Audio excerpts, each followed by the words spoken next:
Today, we're talking about how to start a lifestyle business. And I've got 10 things that are absolutely necessary to make that business successful. My name is Paul Tobey from Training Business Pros. We're going to get into it in just a second.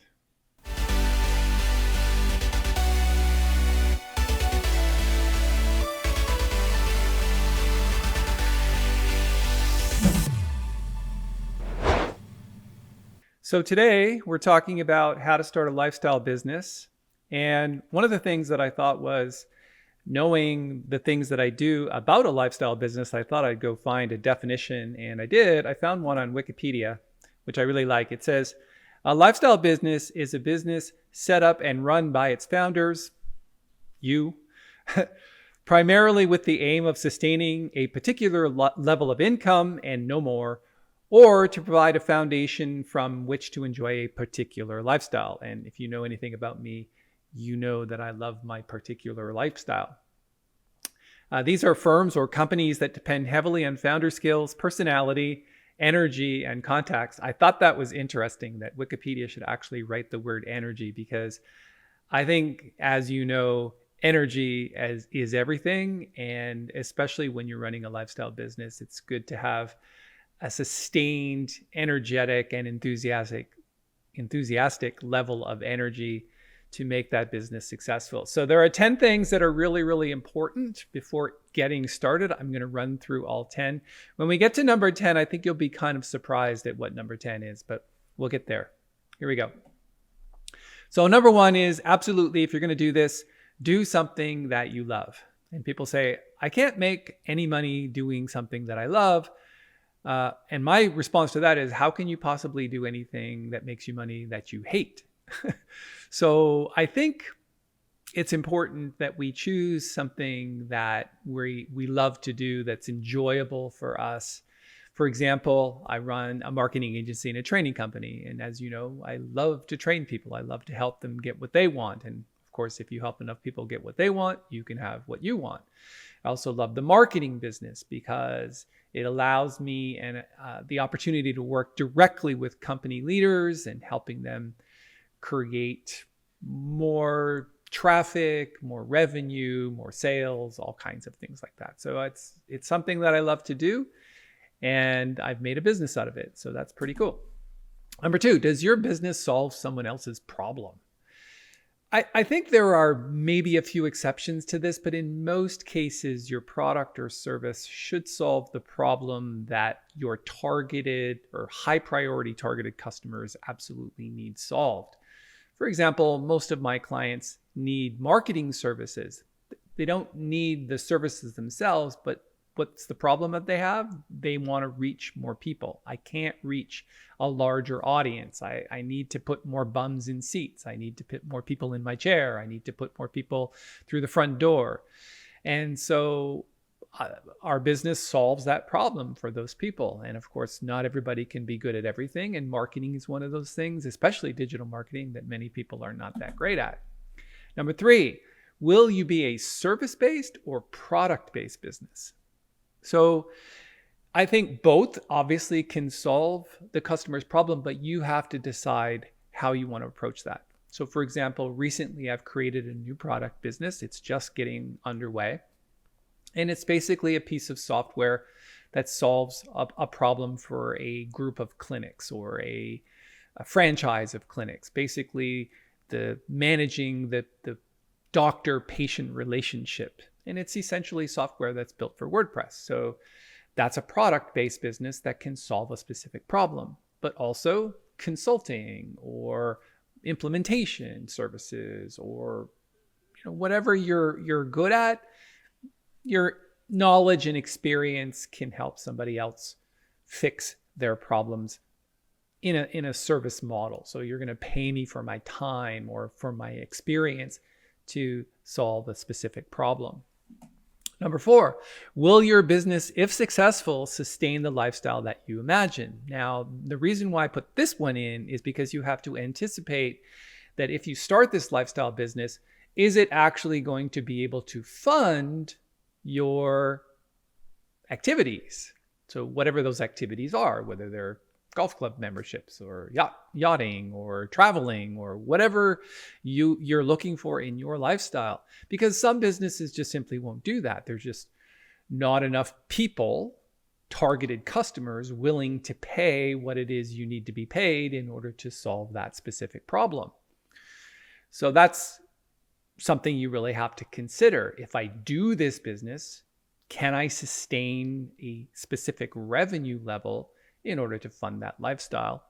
And is there actually enough business to do that? Number 5, absolutely 100% need to discover your inside advantage. So from the works of Robert Bloom, it's basically, who are my high priority targets? And what do they need?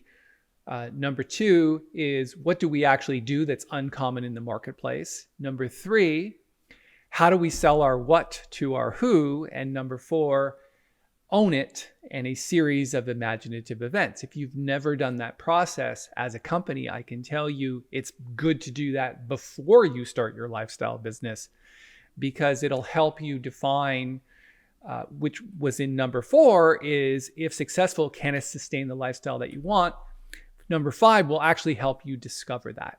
Is there enough high priority targets that need our products and services and that can remain loyal to our company to spur profitable growth? Number 6, get some training. You can't be good at everything. I can tell you that in business, everybody has their strengths and everybody has their weaknesses. If you feel that the strengths that you can leverage can help your business and you don't need some help in those areas, that's great. But there are other areas of responsibility in your business that you may need some training for. If you want to do your own marketing and sales, for example, and you've never taken a sales course, it would be a good idea to step out of your comfort zone and go take that sales course or go take that digital marketing training course.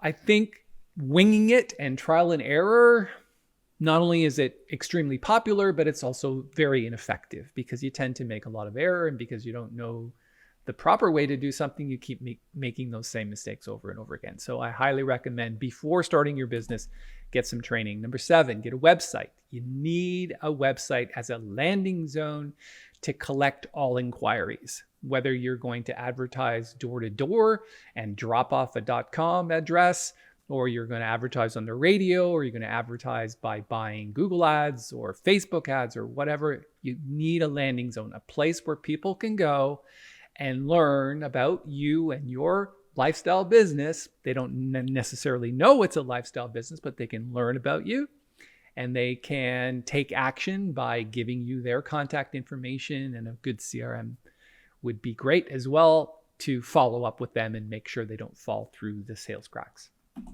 Number 8, absolutely, these days, social media is key. You need to choose a platform. You can't be everywhere. It's impossible to handle all areas. For example, I see that Amir is on the call today. He's chosen Instagram. If he did Instagram, Facebook, and YouTube and Twitter, it's never going to work. You kind of have to pick your platform, because you just don't have the time and resources to handle all of them. And they take significant amounts of effort and patience and consistent programming, if you will, sending out messages that help people. For example, last week for 2 different businesses, I made 5 videos and continue to make 5 videos a week on YouTube. So I've chosen that platform as the goal for this year. So you got to choose your social media platform, and you got to stick to it. Number 9, make some revenue projections. So this goes back a little bit to numbers 4 and 5. You have to anticipate a slow start, and then at what point does revenue come in, and then at what point do you become profitable? So obviously, profit and loss become very important in this thing, but if you're going to dive into a lifestyle business, it's good to make some projections. I like to make projections more on the caution side, and others seem to shoot for the stars, and you're at least going to hit the moon, but there's a certain amount of analytic personality within me that just goes, I don't think that's possible. What do I believe is possible? And then add a little bit to that so you can create some enthusiasm behind it. So absolutely, before you get started, make some revenue projections. And finally, I mentioned this, and it's really an uncommon thing to do, but I believe that when you're starting your business, you should sell something first and deliver it later.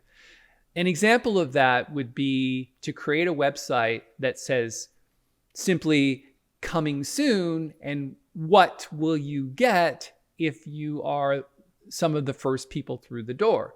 So collect a name and an email address in exchange for notifying them when you're launching a specific product or service. And when you do launch that, give them some kind of incentive, like 10% or 25%, whatever the product or service is.